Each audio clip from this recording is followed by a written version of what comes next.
All right, if your chain's dull, busted, or just not cutting right anymore, I'll show you how I swap mine out so the saw runs clean and cuts sharp again. But before I even get into replacing it, I want to tell you quickly how I usually know that it's time to be replaced.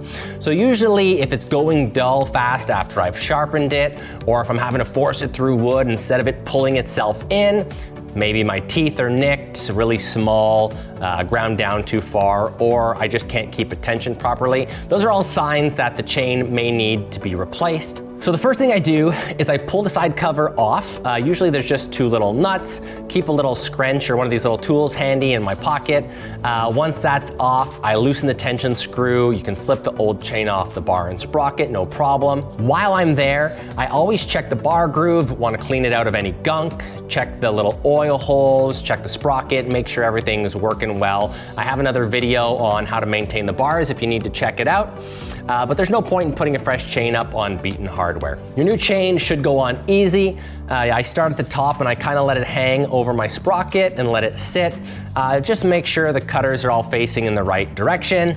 You want them going forward on the top side. Then I'll put it back on, I snug it up a little bit, put the cover and the nuts on loosely, but I don't tighten them all the way down. Lift your bar nose up a touch to pull the tension and then use the tension screw to adjust it until the chain snaps back when you pull it, but it still kind of moves freely by hand. Once it feels right, then you can go ahead and tighten the nuts all the way down.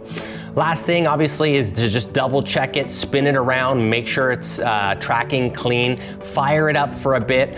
Some chains, they'll stretch once they warm up a little bit, so you let it warm up and then double check your tension again before you start cutting. But yeah, so that's how I swap my chain. It's quick, easy, it keeps everything running like it should. And if your saw is bogged down or acting up, it might actually not be the saw, it could just be your chain. If you found this video helped, I've got more chainsaw stuff coming.